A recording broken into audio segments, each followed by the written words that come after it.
Dear guests, a warm welcome to you all. On behalf of Finance Denmark and Think Tank Europe, we are very happy to see so many people come here this afternoon. Hopefully we'll have quite an interesting afternoon discussing all the global political challenges, and there seems to be a lot of them these days. It was not long ago that we thought we had sort of a lasting peace in Europe. We thought that globalization had prevailed. And it would stay that way forever, I guess. Goods and data would flow around the world with no impediments to that. Now, I guess we're in a somewhat different situation. We have a very tragic war in Ukraine. We have tensions building up between China and the US that will maybe down the road lead to less globalization. And you could argue that has already started. Firms starting to think about their supply chains, even countries and governments starting to think about what about chips, what about vaccines and so on, what about energy supplies? Are we resilient in that respect? So in many ways, geopolitics is back. And of course, also for banks.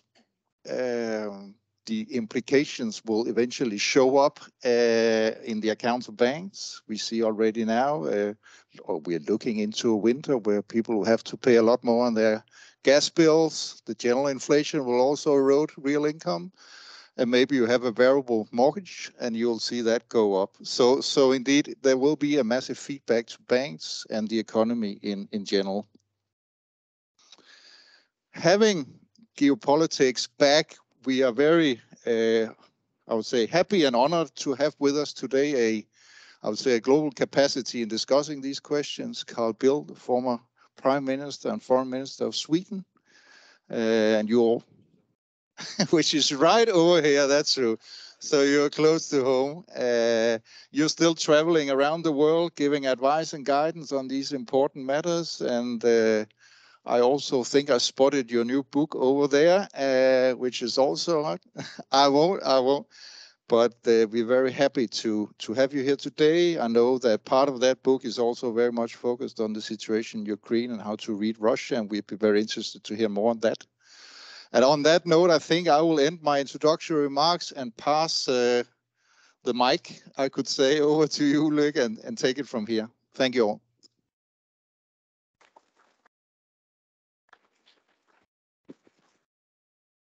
Thank you, Ulrik. Thank you, Finance Denmark, for this. And most of all, thank you to Carl for making sure that you also come to Copenhagen on your Whirlwind tour. I shocked the audience this morning when I said that when we had our last sort of email conversation about this meeting, you wrote me that this was Wednesday and you would have to go to Madrid, Washington, D.C., New York, Ankara, Stockholm, and then you would fly to us. So that's the trip. We decided to do this session in English because we have also some non-Nordic friends, colleagues with us here today. But frankly, I mean, from experience, not that many Danes understand Swedish as well as you understand Danish. Although I remember a couple, except if you encounter someone from Sønderjylland or something like that. Exactly.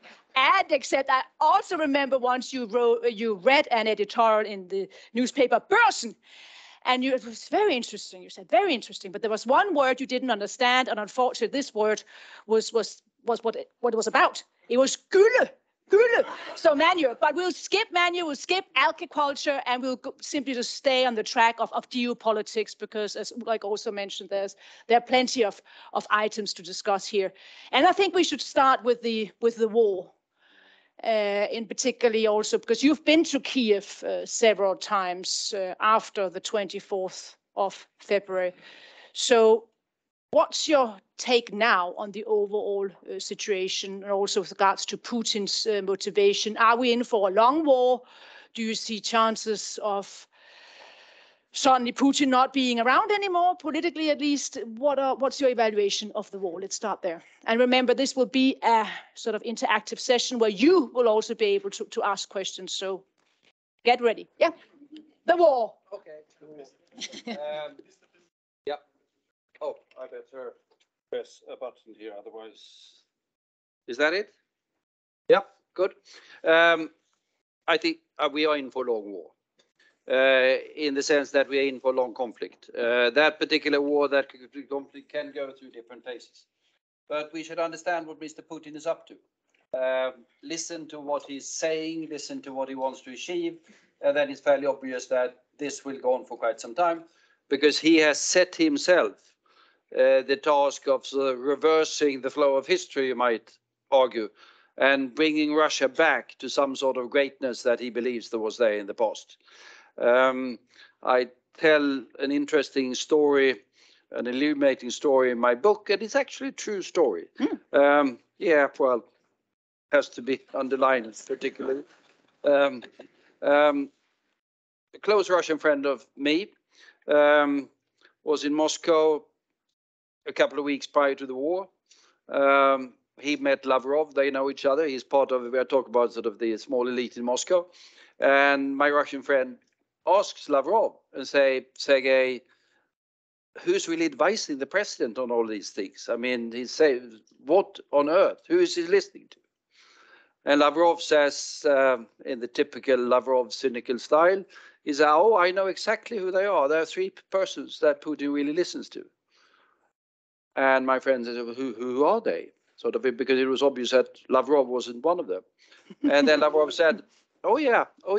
The first one is Ivan the Terrible. The second one is Peter the Great. And the third one is Catherine the Great. And I think this is actually sad. I mean, the story is true, but I think it also is true that what has happened with Putin is that he's read himself back into Russian history.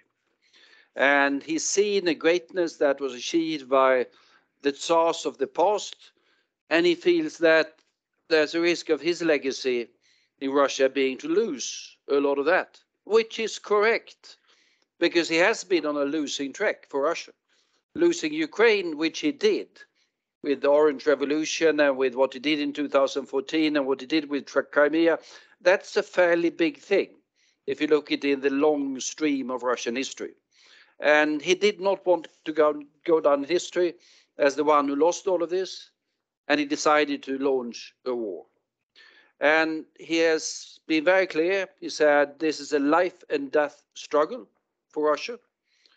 Primarily, I would say, a life and death struggle for his regime and for himself. And he also said, because you can see him sort of his different motives now and then. Sometimes he talks about NATO expansion. Sometimes he talks about the West is sort of representing Satan. And I mean, it goes back and forth. And sometimes it's just about protecting the people of Donbass and whatever. But he goes back all the time to something that is essentially correct. He says that Ukraine is developing into something that he calls anti-Russia. Correct. Because Ukraine has developed into something that is a democratic form of a Slav country of East of Europe. That, of course, is long-term a deadly threat to the Russian regime. In that sense, although he expresses himself somewhat differently, he's correct. A democratic, viable Western Ukraine, which is what the Ukrainians want, is a threat to the sort of Russia that he wants to build and rebuild. And accordingly, he saw a war as the only way of getting out of this. This is, in my opinion, perfectly logical, perfectly consistent, but essentially, of course, insane, because it will ultimately multiply the failure that his policies already was in terms of losing Ukraine and losing the West. But he has launched his country into this particular war. And in my opinion, there's no question about the fact that this is Putin's war. I don't know how many of you saw, and I have an extensive account in the book that's already been mentioned. Not Lykke's book, which is also, Lykke's also written a book. I don't know how many of you saw that meeting of the National Security Council of Russia on, I think it was the 24th or 21st of February, where he had decided then to launch the war. He hadn't consulted with very many people, and he called in the National Security Council of Russia. And it wasn't live. It was broadcast on television. It wasn't live. There was a 2-hour delay. I can come to the details of what happened in the 2 hours. But anyhow, when you looked at it, it looked like live, and most of it was not edited. And he asked him questions. What are we going to do with this particular Donbass? What's your recommendation? And what? And it was obvious that he wanted a policy, and it was obvious that they didn't know what was coming. And they were struggling to give the answer that he wanted. Some were sort of trying to evade giving an answer. And then he sort of hacked on them again, and they gave the right answer. And the one who was distinctly off track was the head of foreign intelligence, because he was evidently not briefed on anything. And he was completely off track. And was just cut down by Putin and said, sit down. I mean, more or less in public. There was one person who was first asked, what do you think? And he was saying, and then he said at the end, but then it's a question, Mr. President, what should we do with Donbass? And then Putin said, sit down, we'll take that later. That particular person then managed to say that he thought where they were heading was all wrong and was going to be very bad. That was cut out. But it was fairly obvious that it was Putin trying to press his people into this particular war. Once the war had started, Putin's war, then of course it's a different logic, because the nation is at war.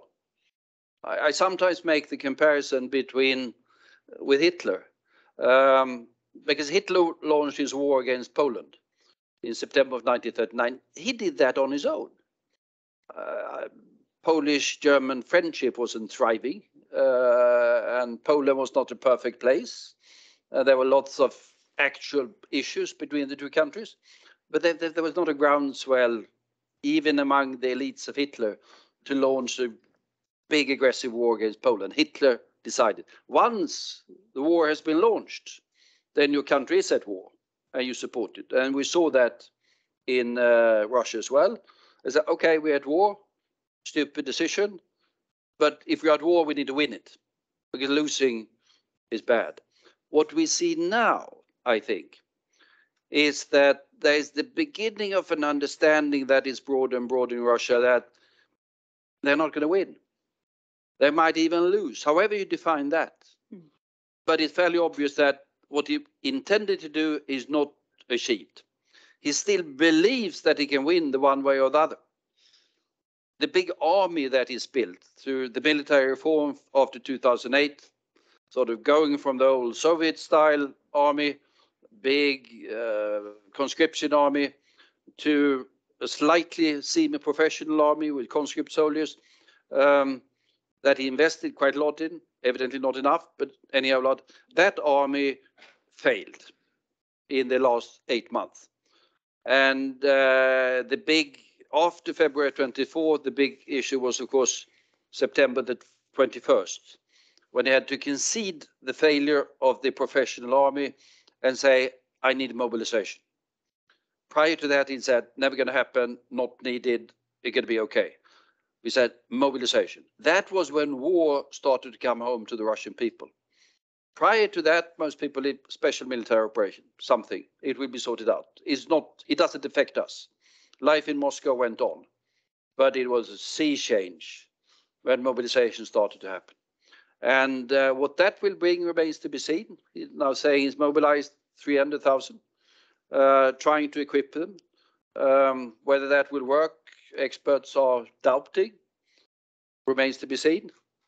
I have my doubt. I was in a past once involved in planning for the Swedish armed forces mobilization, because we had a big conscript army where it was all at home, and then when the Norwegians or Danes or whatever are going to invade us, we were supposed to... Let's not get into Schleswig-Holstein again. No, we got to Schleswig-Holstein. We've already tried to sort that out. We were trying to mobilize, and what I saw of our planning was it was never going to work. And I had as a joke at the time that the best way to conquer Sweden for any who was against us was to march up to our borders, force us to mobilize, and see then how we would collapse under the general chaos. Fortunately, that didn't happen. But remains to be seen. Can mobilization achieve something? He has now decided to even accelerate what he thinks he can do, and that is sort of break the will of the Ukrainian people by destroying the economic, particularly the energy infrastructure of the country. And he is doing that with all of the missiles that the Soviet Union first and then Russia has managed to produce. He's spent somewhat over half, according to what we can guess, of the entire arsenal already, with some result, needless to say. Will that break the will of the Ukrainian people? No. Will they freeze? Yes. But it will not break their will. I remember going back to the early 90s when the Baltic then republics wanted to break free and be independent. They cut completely the gas. And I remember it was bloody cold in Estonia and Latvia. But did they give up on independence or freedom? No, it made them more determined. And I think that's going to be the same effect. He's hoping that the will of the West is going to break and that we're going to say we give it up and hand it over to Putin. I don't think that will happen either. And what is beginning to happen now is, of course, that opinion is starting to shift in Russia. The latest opinion poll, Moscow, you have 2/3 of people saying stop the war and start negotiate. I mean, it might have slightly unrealistic use of what negotiation can achieve, but anything. And can we trust those figures? We can't trust the absolute figures, but what we can trust, and that's normally with opinion polls, we can trust how they change. And we also have figures, Levada, on do you support the war, do you want peace? And they have shifted considerably. I mean, they've shifted. So the majority now wants to stop the war by negotiations. While a couple of months ago, people are normally in favor of war if they think they're winning. But if they feel that if they're not winning, they're heading to something that's going to be sort of eventually losing or it's going to be messy, then opinion shift. That's starting to happen in Russia. So where are we heading with this? As long as Putin believes that he can escalate out of the situation, he will escalate. And I think he will escalate until he and the regime collapses. When is that going to happen? I don't know. I think increasing opinion in Russia is going to start to fear that's going to happen. But exactly what implications that will have remains to be seen. But could take some. That could be a situation. Some people are. I said I was in Washington the other day, and that's always sort of there's a gossip town. Inside the Beltway, yeah. Yeah, but it's inside the Beltway. Yeah, also outside the Beltway. No, but anyhow, so there was a lot of speculation that Putin was going to go for a ceasefire over the winter, in order to get his mobilization and sort of get the training and replenish logistics and whatever in order to relaunch in the spring. I haven't a clue. Neither do they, by the way. But I can well see that we could go through these phases. But he will not give up his objectives, because when he gives up the objectives, it's going to be obvious that he fails. Say that he's pressed back. He now controls 70% of Ukraine. He has acquired he had 7% before. So he's acquired roughly 10 in this particular war. Say that he's pressed back to the 7. Then people can say, he's destroyed our economy. For what? Yeah. He's destroyed our position in the world. He has made the coffins come home all over Russia in huge numbers. That's going to be, he's not going to survive that, in my opinion. And he knows that. And when you say escalation, what is your escalation sort of staircase? Do you see a risk of nuclear tactical arms being part of that? The escalation that he's doing at the moment is, of course, the missile strikes against Ukrainian infrastructure. That's a huge escalation. And I saw the other day, he had sort of 60 missile strikes. 60 missiles he was launching, by the way. But Ukrainians say that they shot down more than half of them, which is likely because now some systems are beginning to come in. So the Ukrainian air defenses, there's beginning to be more credible Ukrainian air defenses. So that's an escalation.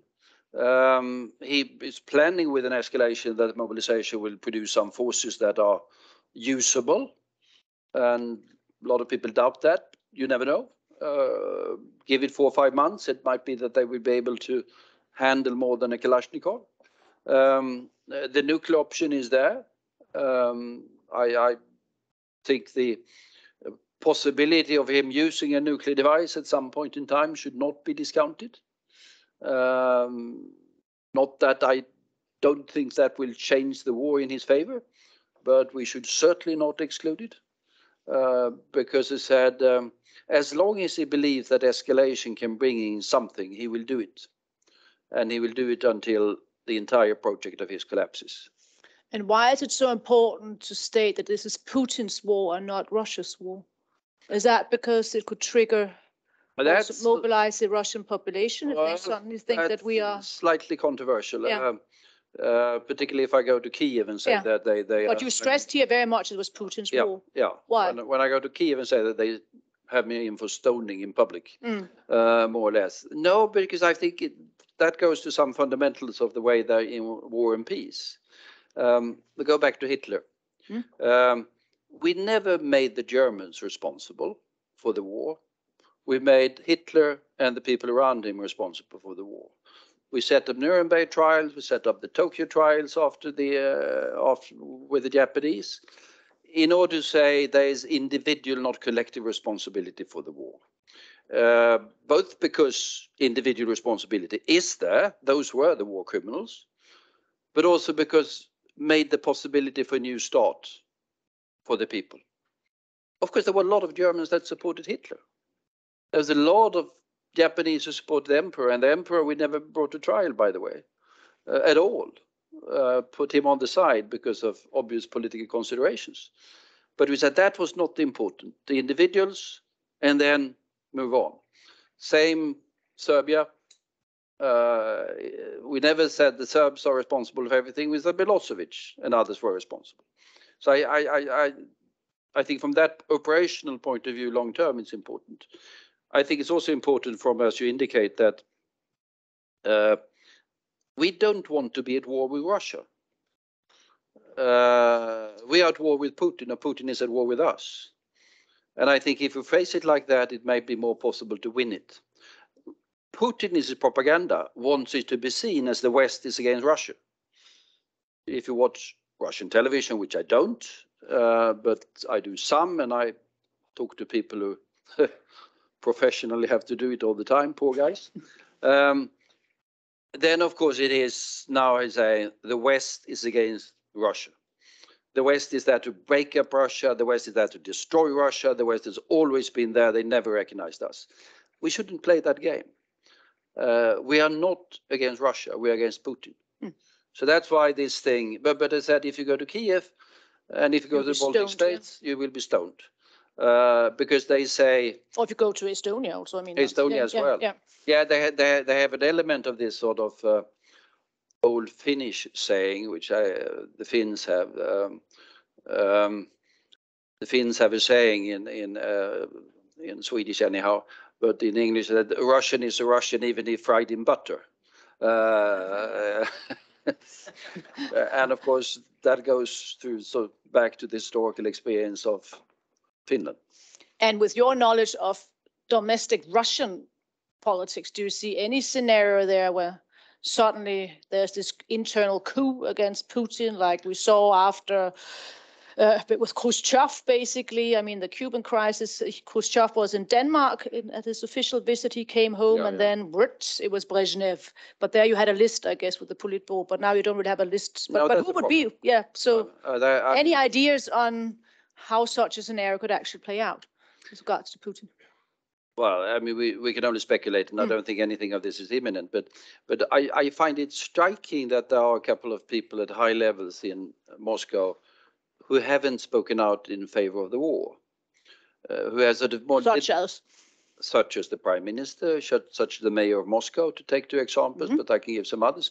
They have sort of deliberately, they are forced to say something about the economic and what needs to be done, but they're not on record for endorsing the war. And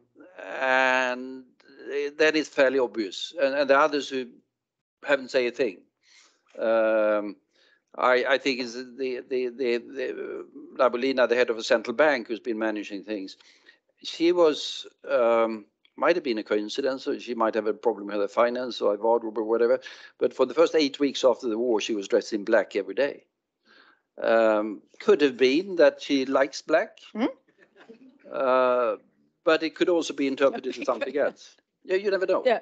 She never said anything, and I can understand why. So we have, and I guess there's a number of them who are positioning themselves, say that this thing that this guy has started is going to end badly, and sometimes it's going to end badly for him, and then we need to be positioned. But do we know anything about this? No, we can only speculate. But we know something about how the dynamics of situations like this looks inside these sorts of regimes. And how does that look like?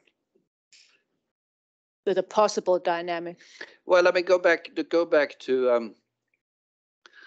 because I do think the analogy with Hitler and Germany has some lessons. I said Hitler started the war.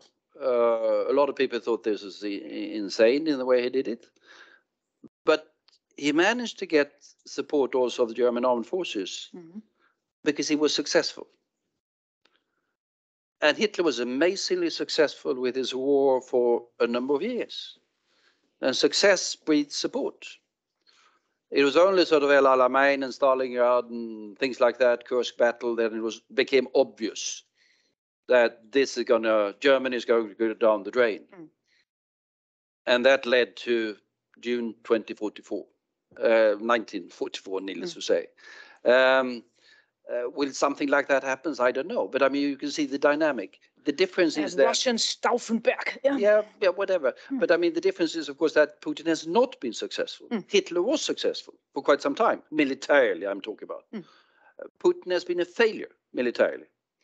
And that means that sort of dynamic inside the regime is bound to be there. And you were just on your whirlwind tour also in the States. We have the midterm election coming up. Looking upon the various figures at the moment, you can clearly see that the Americans are spending far more money and also delivering far more weapons than we are in Europe. You can now hear politicians on both sides of the aisle sort of being sort of critical of this in the United States of America and saying no more blank checks and so forth.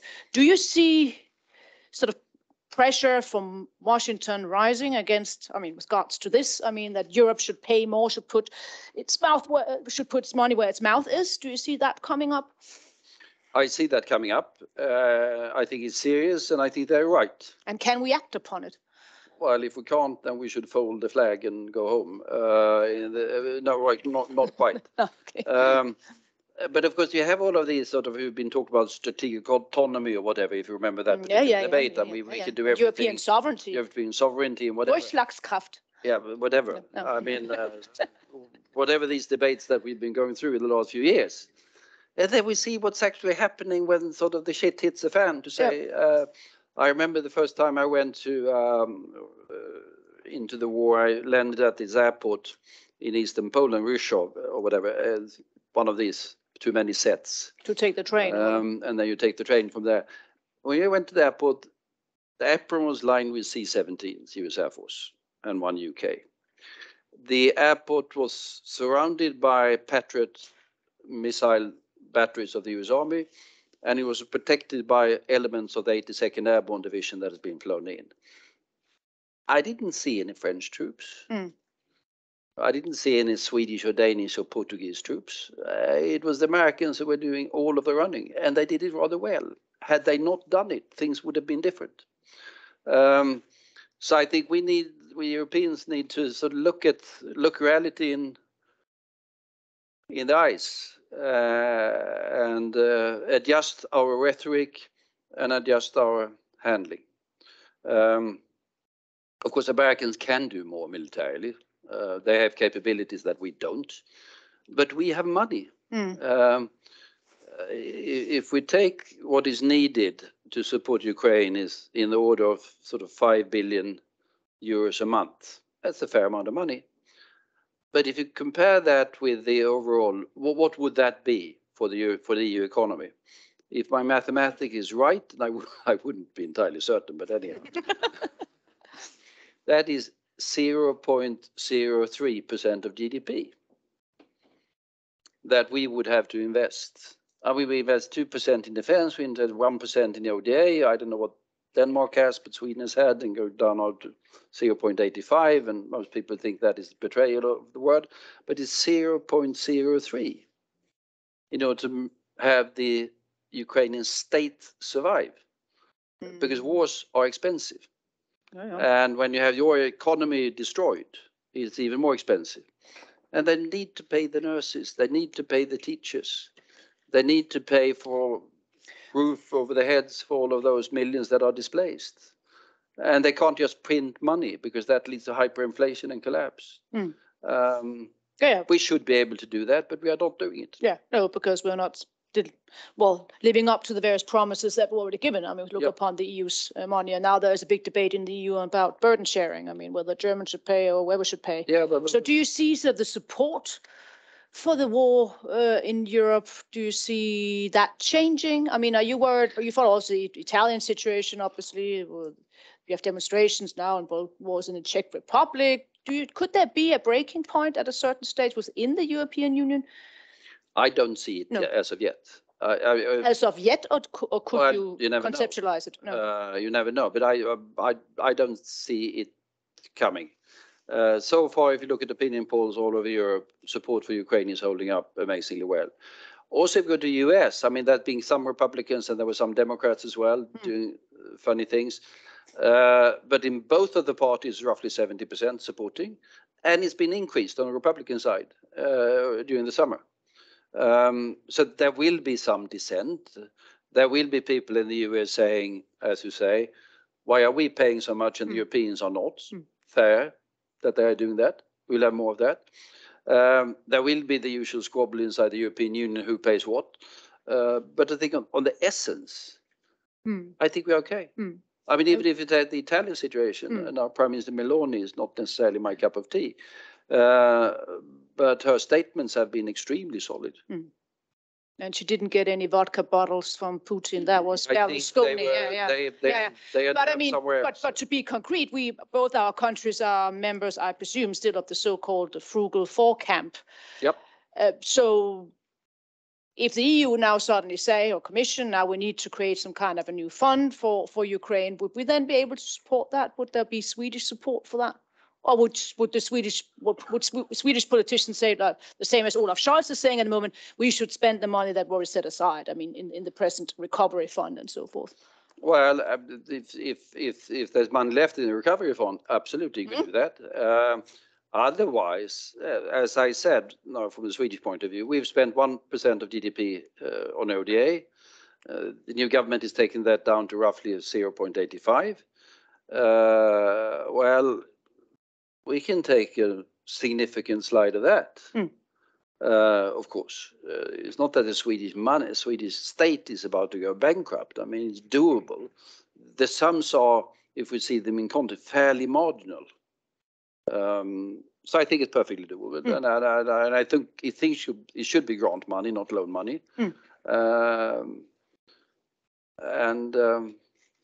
It will have effects elsewhere, needless to say, because we need to take it from somewhere. But priorities will have to change in a situation like this. We are at war, and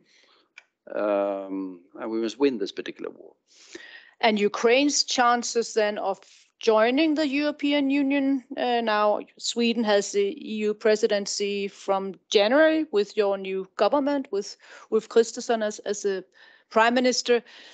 Do you see Sweden pushing that dossier, and how can you sort of make sure that we don't end up in a situation like, and forgive me the comparison, Turkey and so forth? I mean, to make sure that that they actually get closer to the overall goal of membership. Well, I think Sweden can certainly push it for 6 months, but we talk about a fairly long process.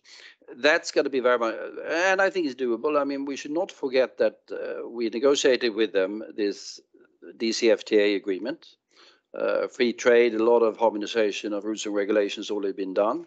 So there are quite a number of things that have been done. There are some way. But then it's got to be dependent upon the development of Ukrainian economy and society when the war is ended. That's going to be a huge thing, because it's not really sort of reconstruction of the old Ukrainian economy. It will, to a large extent, be a new Ukrainian economy. Completely new energy system, obviously. A lot of heavy industry gone, literally gone, up in flames. More sort of agriculture, more IT, more light industry. And if that process works, yeah, then there's no reason to believe that over time. The Turkey example is, of course, what happened there was the Turkish political development took another turn. I mean, the French were not keen from the beginning, has to be said, mildly speaking.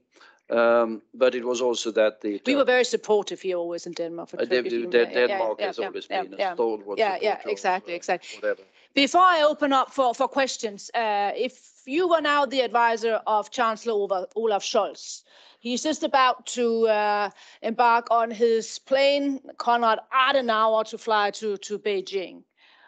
What would your advice be with regards to Europe's and also Germany's overall relationship with China? Well, irrespective of the timing of the visit, well, he's on the plane now, so you can't change that. Well, he can, but slightly late in the day, yeah.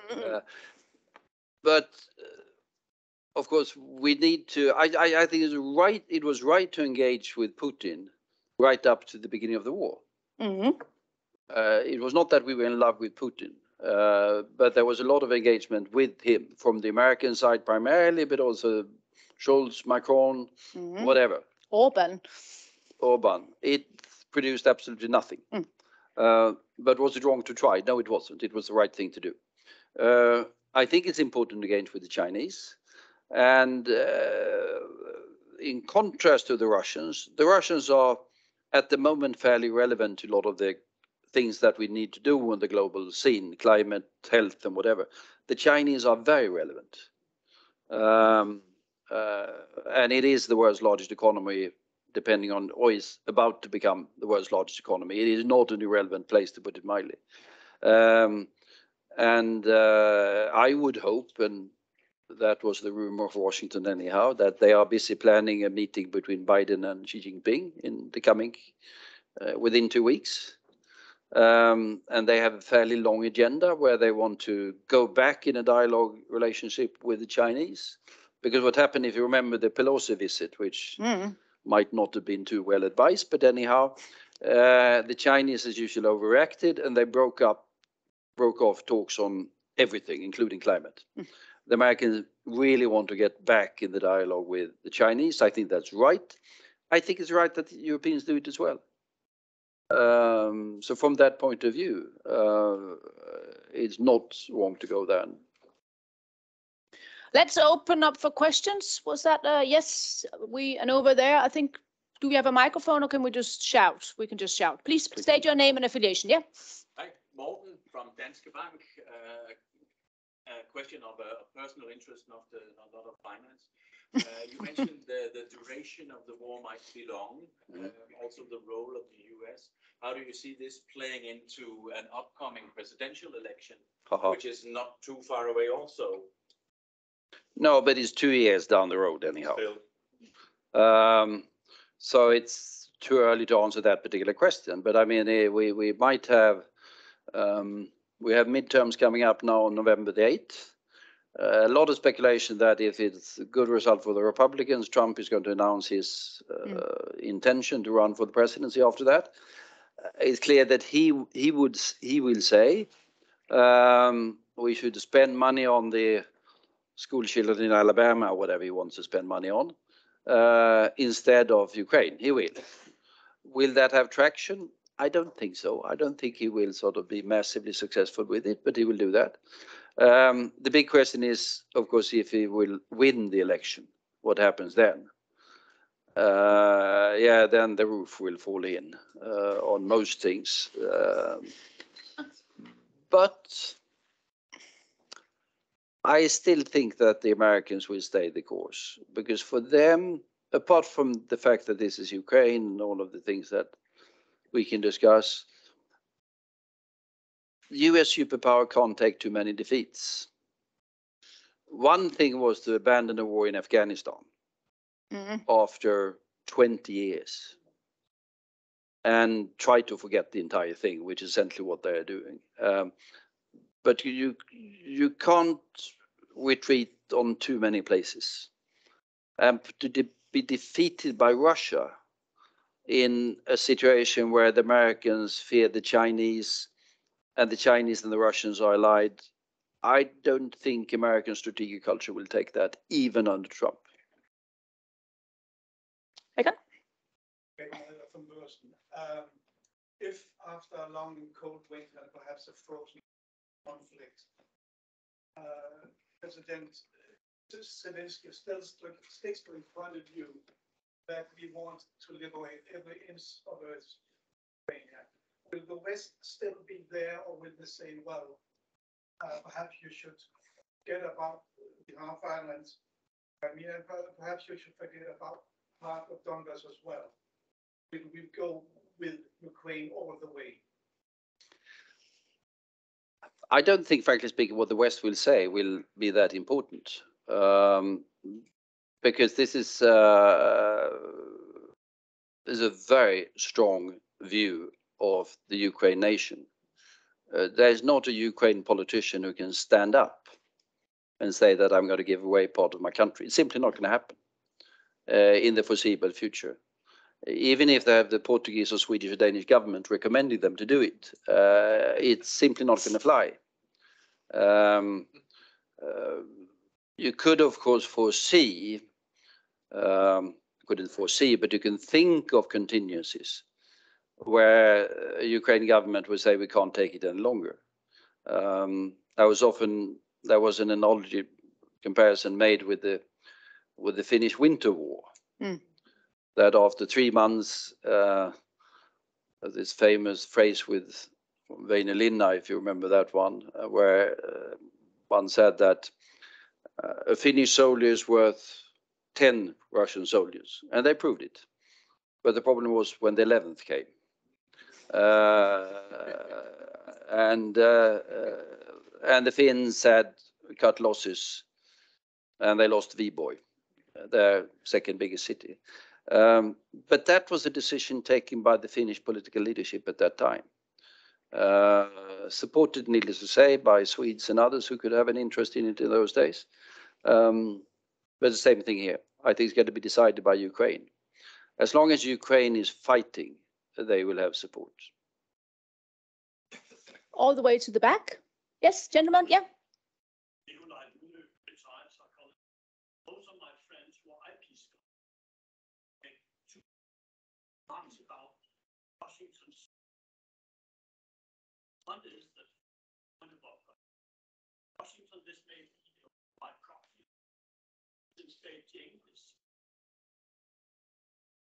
also take note of outcome if ever this one. The other is that the Americans appear to be make sure that the Ukrainians are not losing, not giving them enough support to actually win. Now those two parts do not seem to be well together. One is about location, the other is about observation. Is there some way of reconciling the? No, I think it is. I mean, you often hear that argument that the Americans are giving the weapons, but not enough for them to win. What happens with weapons deliveries is there's a sequence of them. In the beginning, the belief was, of course, that the Russians were going to win this fairly quickly. That the Ukrainians were going to resist, but they were going to go guerrilla warfare and whatever. So weapons deliveries were geared to that primarily. It was anti-tank weapons and that sort of things. It was lighter weapons in big quantities that could be used by a lot of ordinary people. I mean, take Sweden as an example. I mean, we did deliver of our sort of anti-tank rifles that even I can use. Shows the sort of how effective and simple they are. Yeah. We delivered 15,000. I didn't know that we had 15,000. By the way, we don't any longer. All in all, there has been delivered to Ukraine 35,000 Swedish-made anti-tank weapons. Huge quantities. Then it became obvious that Ukrainians were resisting and were succeeding. And the war moved into a phase where the Russians went into their classical mood of artillery, artillery, artillery. And the Ukrainians were outgunned. And then started huge deliveries of the first phase was to find ammunition for Soviet ammunition, because it's different calibers for old Warsaw Pact and West. So all of the ammunition storages of old Soviet bloc countries were shipped, and a lot of artillery as well, even by the Finns, because the Finns, for other reasons, had under the sort of Soviet standard calibers. Then, when it wasn't enough of that, it shifted over to Western artillery. So, I mean, the Americans shipped more than 100 howitzers. The Europeans have shipped, I can't know the number, but it's probably in the order of 50, more advanced ones. Then it has shifted over to the big thing now is, of course, need for air defense systems. And that's more tricky because these are very sophisticated things that require training. And the Germans have now, the first German systems are there. It's a system called Irish-T. We are introducing it in the Swedish army as well, but I don't think we have the units that we have. Boats are still up to standards because of training. But what I can see is that is probably what today protects Kiev with some success rates. The Americans, together with the Norwegians, are putting in a couple of batteries. The Spaniards are putting in a system called Aspid and old Hawk systems that both Denmark and Sweden had. So now the emphasis is on those sorts of things. What the Ukrainians want is long-range attack systems in order to strike deep into Russia. There the Americans say, no. Because the Americans say, we are there to defend Ukraine, we're not necessarily there to go into Russia. The Ukrainians don't really see that distinction. I can understand why. What the Ukrainians have demonstrated is that then impressive, I mean, they did have an impressive defense industry. They've demonstrated an ability to do things. I mean, they did the Kursk bridge thing. Not an easy thing to do. Not an easy thing to do. What I can see of what they did with Sevastopol the other day, not an easy thing to do. I mean, you had a swarm of 7, 8 evidently remotely controlled speedboats with ammunition attacking over long distance into the rather narrow entrance to Sevastopol harbor and attacking different. I mean, Sweden could not have done that. Well, we could probably, but it would have taken a hell of a lot of time and money. And the other things. Now I see the Ukrainians were saying the other day that they are now developing drone attack systems that can reach thousands of kilometers. So these things will happen anyhow. But it's true that the Americans have been holding back some of the long-range weapon systems, but increasing now delivering. And I think the thing that we should concentrate on is air defense system. There's a discussion on tanks as well, where there is pressure on the Germans to deliver tanks.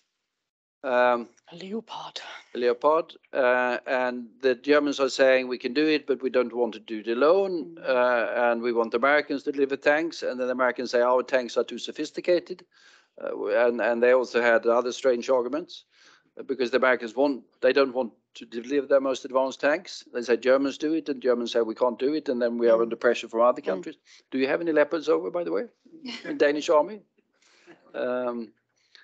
So you will, and I would say the big thing, if it lasts for a couple of years, which I think it will, the task is to re-equip the entire Ukraine army. It is now being retrained. Training has been already been going on for some years, but in small scale.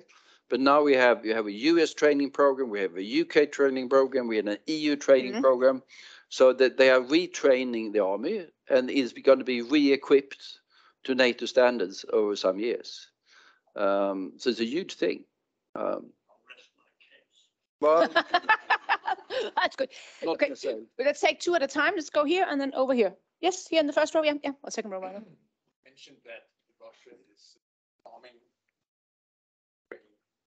flat with the money. So we come back to the question of how to build. What's your view on using any Russian to finance that? I hope that thought, Marlene. Okay. I'm Marlene Winter, professor at Copenhagen. I have two questions, if I may. One is, I think you have thank you for your talk. I think it was very kind of encouraging in many ways, because you had a very optimistic view on things, much more than I would say I have. But first of all, you have this appreciation of the Russian people, that it's understandable, we shouldn't blame them, they don't support Putin, all this. But I mean, look at Iran. You know, you have people going into the streets fighting, putting their lives at risk. And in Russia, okay, there is some movement now that they have mobilized and so on. But I mean, how can you make the conclusion that, you know, that that we shouldn't blame them and we should only focus on Putin, and there's no collective guilt whatsoever? How do you see our relation with Russia 20 years from now? I'm not so optimistic. And the other just one next is, week. just very quickly, the European Union. Will this war change the European Union? Also, if you look a bit ahead, how will this war transform us? I mean, you see countries that are, you know, increasingly. I saw there was a demonstration in Dresden. Was it? You know, can we keep it up, so to speak? And what makes you so optimistic about that? Carl the optimist. So basically, that was the will we be able to keep sort of the consensus, the Russians, with regards to 20 years from now? And starting with the frozen assets. Good, perfect. I don't have a good answer to that. There are several problems with it. One is that I don't know where the money is.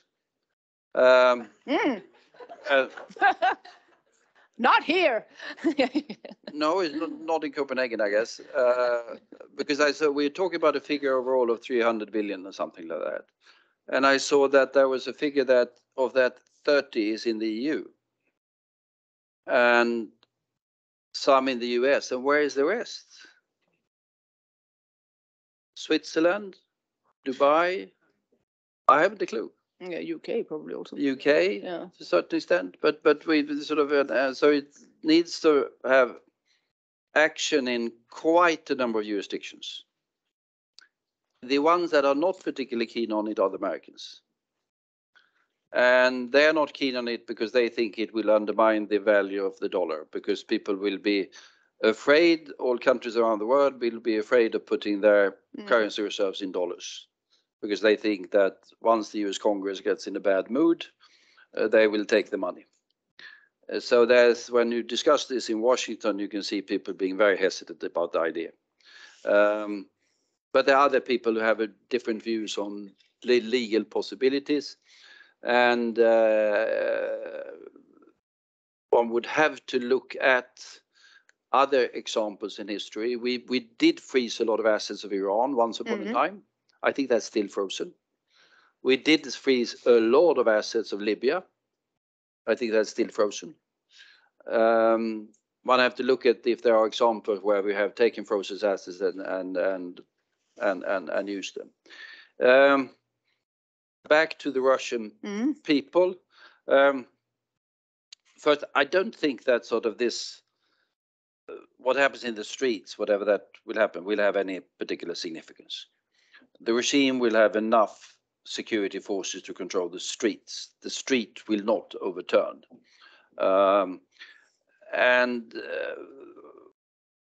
What is decisive is what happened in the Kremlin and what is sort of within 4 blocks from the Kremlin. That's where the thing is decided. It is when regimes of this sort of fracture, they fracture that from the inside. That's when things start to happen. That's where change could come, which will be difficult for us to see. And that's where you can see, as I said, the people who don't say anything. That's an indicator of in that particular circle. Then there will be demonstration on the streets of Omsk as well. But that's not going to decide it. It's what happens there. And we should try to see if we can focus policies, that's much easier said than done, on how can we influence what happens there? I don't know. But we should we should think, when we devise our policies, we should think in terms of the impact that it might have there. And the 4 blocks from Kremlin. And sorry? The 4 blocks from Kremlin. Yeah, that's maybe 5 or whatever. But, yeah. but so those that run the regime, or those that run Russia, because Russia is a bloody sophisticated big place, and it requires a machinery. And if that machinery breaks down, the country breaks down. We've seen it before. Broke down in 1917. It broke down in 1989. For roughly the same reasons. So gear our policies to that. In terms of, as I said, we discussed the individual collective responsibility. I think we should be aggressively setting up tribunals for war crimes responsibility. Can't do it through the Security Council for obvious reasons, because it would be vetoed by, needless to say, the Russians and the Chinese.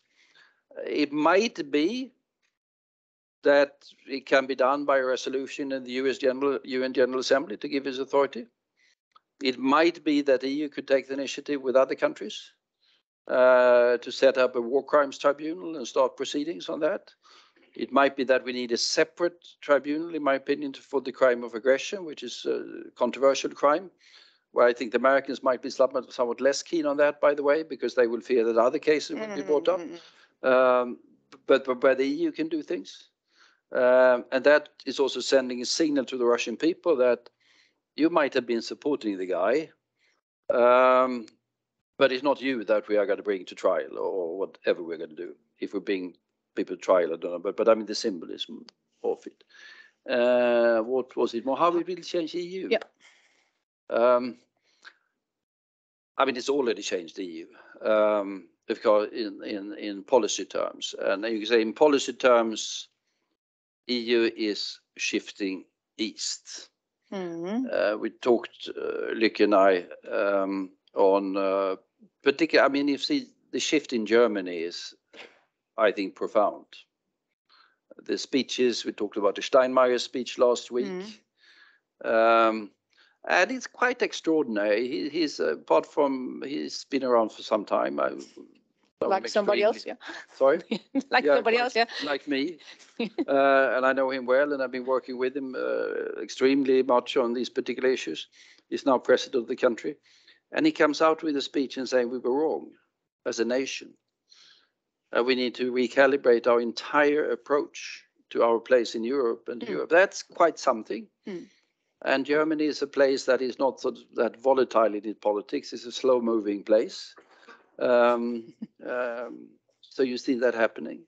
Then, of course, a big change will be, as we alluded to earlier, if and when Ukraine becomes a member. I mean, it is not like taking in Croatia. Or Luxembourg, as someone pointed out. Yeah, Olaf Scholz, yeah. Yeah, I mean, it's 40 million people or whatever it's going to be. We don't know. But even if it's 30 million people, it's a big place. Someone said to me, I don't know if that's true, but someone had calculated the effect on common agricultural policies, that all of the funds of CAP, I'm sorry to Gylle and all of that. Now again, that's a Gylle, yeah. Will be, so quite a number of policies will have to be adjusted. But that, Change, what about that? sorry? Treaty change. Yeah, well, you certainly have some. I mean, there are things that needs to be done in terms of commission, things like that. Qualified majority voting, maybe. Yeah, but sort somewhat. I'm not entirely keen on that. In foreign, No.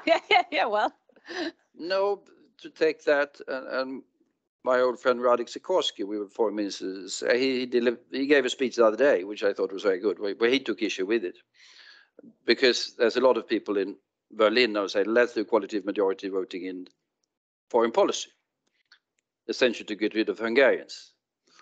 Fine, but if you look at what it would mean that the French and the Germans could dictate virtually everything, and we can forget about Denmark and Sweden and whatever. Because they will get such a powerful possibility of dictating everything in foreign affairs. And I don't think that's a good thing. What I learned from sort of 8 years as foreign minister, a number of things I learned, but one of them was that the strength is that is not necessarily the biggest that have the most profound wisdom. Not even some. oh, was it Sweden by any chance? No, I was going to say something about Denmark now. No, no, but my favorite example, my favorite example is when we were heading to 2011, the Libya crisis, and we had the one meeting of ministers after that. Then we listened to the French and the Brits and the Italians and all who had sort of all of the profound knowledge they thought. Then I flew to Valletta. First ever visit by a Swedish foreign minister to Malta, so it was sort of parades in the streets. For that,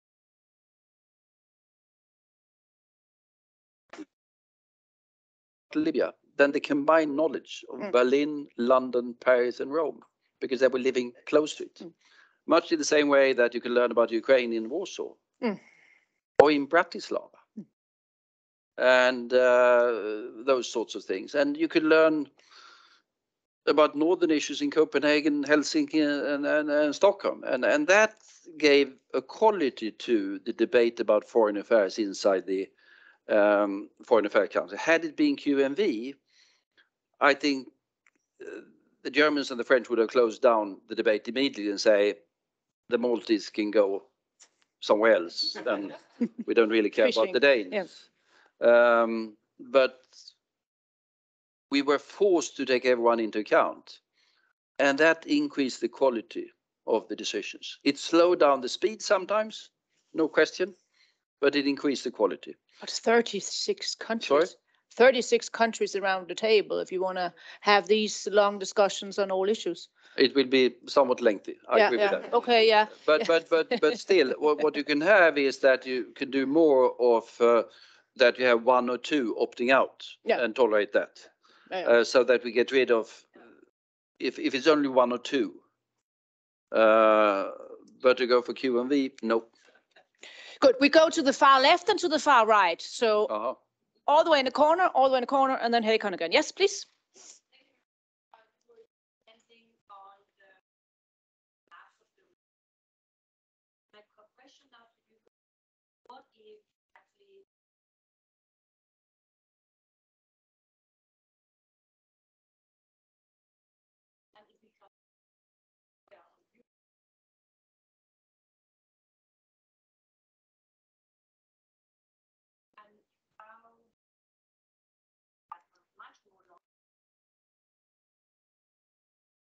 Over here.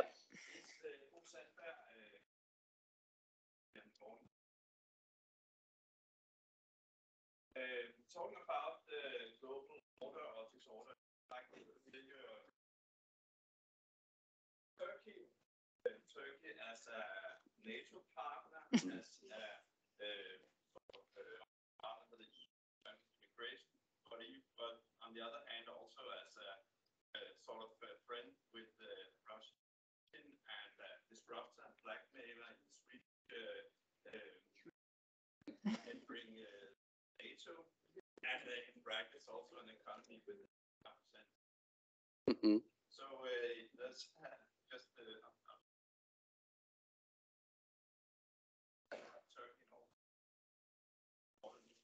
Just going to add Hagon to the list. On the issue of economic sanctions, apart from the figures we know coming out of Russia on inflation, GDP, export and imports, we care to give your assessment on how the sanctions are having an influence on the in the So Russia as a North Korea of Europe, Turkey as a friend of Sweden, and economic sanctions, do they work? I think the sanctions impact is, I think there are two aspects of sanctions that are having an effect. First, of course, the financial sanctions. So they can't access international financial markets. They are away from that. The second aspect is the technology sanctions. And they, of course, work over time. And they will have a fairly devastating impact.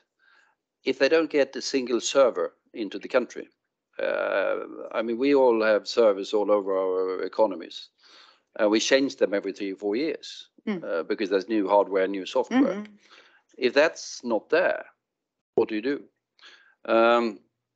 Mobile telephones, Ericsson, Nokia,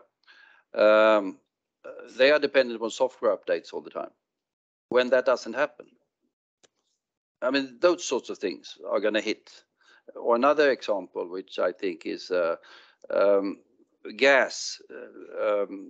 They will not be able to export much gas to Europe. What will they do with the gas? Well, they are planning huge expansion of LNG, what they call LNG trains, these big facilities where they take the gas and freeze it down. Up in the Arctic, that is dependent upon enormous heat exchange things. There's only one company in Europe that can do that, of that size, and that company will not deliver. They have some of them already up and running, but their entire expansion of LNG is simply a lot of their expansion of energy planned. And they need to, because a lot of their production is now in the lower parts of Western Siberia field. They need to move up in the Arctic. That's extremely demanding in terms of technology.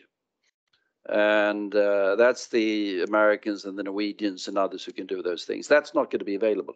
But it's a long-term effect of that. You wanted? Saying to what you're saying now, well, we can learn how to make ourselves. Yeah, let's see. Let's see. Well, and he might, of course, be right. But if it takes 20 years to do it, a lot of things are going to happen in 20 years. I mean, it's not that the Russians are incompetent. I mean, they did launch the first Sputnik with a huge concentration of resources into one single thing. But here we talk about, I mean, car production, of course, in Russia is still going on. But it's the type of cars that we got for 20 years ago because there's no electronics left in them, for example. But servers, for example, can you run a modern economy without servers? You can't. Then the critical question is, of course, does this change the policies? Remains to be seen. But anyhow. Turkey? Will it turn into North Korea? No. I don't know. That's it. That's the answer. Okay, I don't know, but I don't think so. I think Russia is still a fairly sophisticated place. It is not North Korea. I mean, there are a lot of highly educated people. They have lost a lot of them, but and I don't think it's going to be possible to do North Korea out of it simply. I think things will happen well before that. I hope it could be. I mean, some people are speculating that if Putin were to disappear, you will have something like sort of the security advisor Patrushev, would arguably even worse, take over. I would guess that will last 2 or 3 weeks or 2 or 3 months. I don't think it's simply sustainable to run Russia in that way. But as I said, I could be wrong. Turkey is, as was indicated, a slightly complicated place. I was there the other day. But it's a country that we need to take seriously. It's 90 million people. If you look at population trends a couple of decades into the future, they're going to be as big as the Russians, because the Russians in decline, and Turkey is from democratic, in terms of demography, the expanding nation in our vicinity. It's a country that has enormous foreign policy problems. You might argue that they are aggravating them with their policies to a certain extent, but their longest land border is with Syria, which is a place in total meltdown, with huge refugee streams, with terrorism and whatever. They also have the unresolved Kurdish issue. They have long-standing issues with energy dependence, including with Russia. But primarily the Syria issue has been very obviously negative for a Turkey that, if we go back 15 years in time, or 20 years in time, 15 years in time, when Erdogan came into power as a modernizer and a man who was doing democratic reforms, including the Kurdish issue, he was trying to move Turkey towards Europe and did very profound reforms. We started accession negotiation with him. Then two things happened gradually. One was that sentiment in part of Europe turned against, and that had to do with, including primarily French did, I think, profound policy mistakes that alienated the Turks. Then their world exploded, and they were dragged into the Middle East, which they had been trying to leave. Historically, they had been trying to sort of leave the Middle East and enter Europe. They were dragged down by necessity into the quagmire of Syria.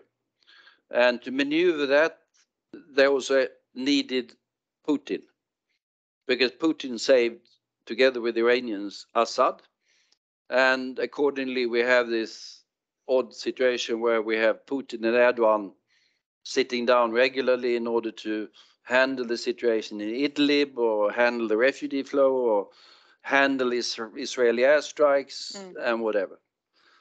So it's a highly complex place, but it's enormously relevant from the political and from the economic point of view with Europe. So it's, as the expression is, it's not an easy customer.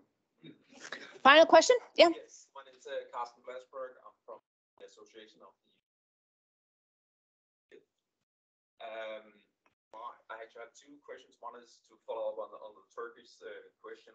What is your assessment of the hopefully upcoming membership of NATO?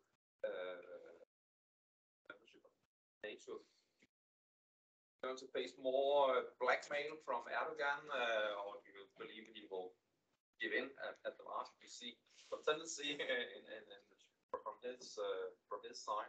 And another question: should we step up when it comes to pressure on Russia? And if we should, what realistic is that?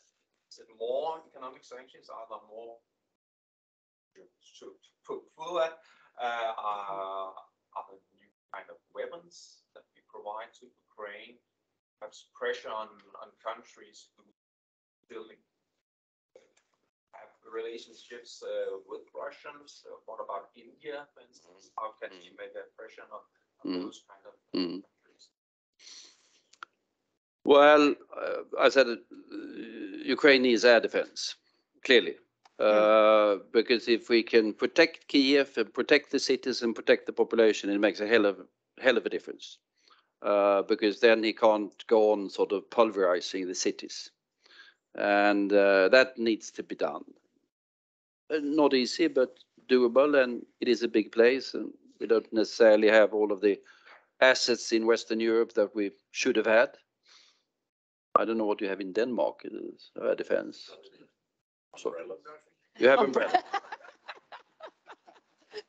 We have There's Danske Bank.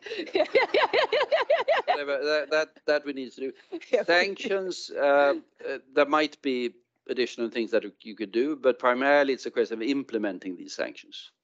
Because if we take the technology sanctions that I talked about, some of these servers or chips and things like that, I can have a lot of chips in my pockets.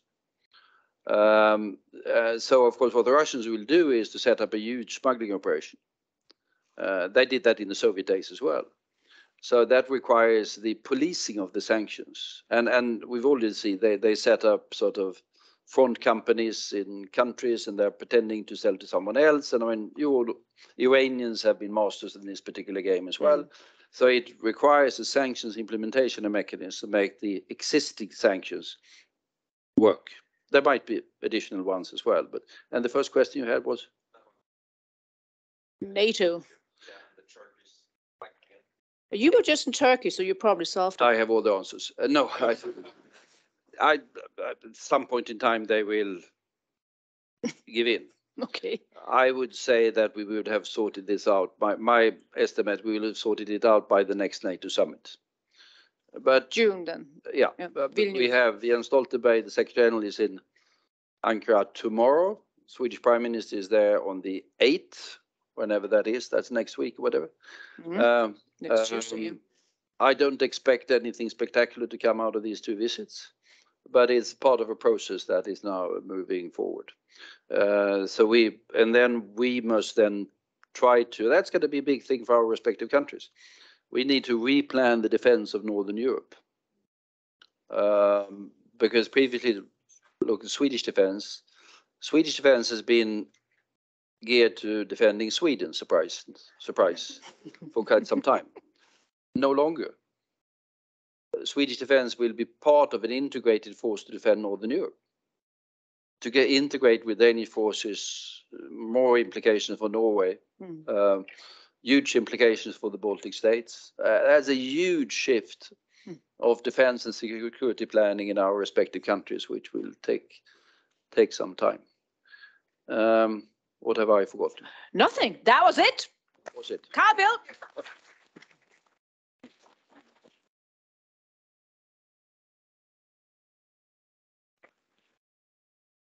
Tusind tak. Tusind tak. Uden gylde. Ja. Men nu ved du, hvad det betyder. Ja, du har lärt mig detta redan tidigare. Ja. Så jag... Nu har du også lært dum som en dør. Absolut. Ja, det har jag. Det är dagens. Det er dagens, ja.